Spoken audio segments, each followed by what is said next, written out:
The right to work in this country, free from coercion by the government, is a right enshrined in our founding documents. While state right to work legislation is a product of the 20th century, its fundamental tenets of liberty, freedom, and self-determination are timeless and enduring. Representative Joe Wilson's National Right to Work Act embodies these core American values. It asserts that no man or woman should be forced to finance a union as a term of his or her employment. Unfortunately, however, in 24 states, the law is actually the opposite of this principle. Employees in these states have two options: pay union dues or be fired. This threat is a violation of the God-given right for Americans to determine how they spend their hard-earned paychecks.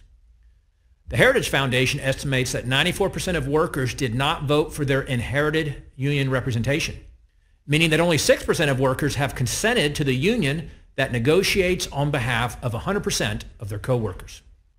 This means that new employees' interests are not necessarily represented in negotiations, resulting in their being denied fair representation in the future. The 94% deserve a choice, and polls indicate that about 75% of Americans agree that workers should be able to decide whether to join or leave a labor union. This is not surprising, considering that right-to-work states have increased manufacturing employment, productivity, and personal income. In fact, during the 40-year period between 1978 and 2017, employment in right-to-work states grew by 105%, compared to just 49% among non-right-to-work states. Nevertheless, Democrats in the Biden administration are working hard to strip all workers of their right to choose. The anti-choice Democrat goal is to force everyone to join a union by upending independent contractors' livelihoods, overturning NLRB election precedents, and passing the disastrous anti-right-to-work PRO Act.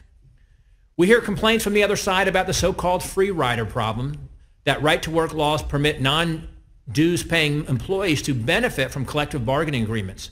But this critique omits a key detail.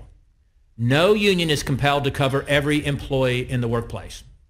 The Supreme Court has affirmed and reaffirmed many times the right of unions to negotiate members-only contracts. The truth and the catch is that unions enjoy monopolistic control over the workplace. Members-only unions would increase competition, which is the enemy of unpopular unions.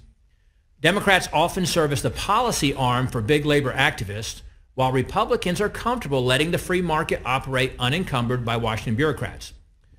The National Right to Work Act only repeals statutes.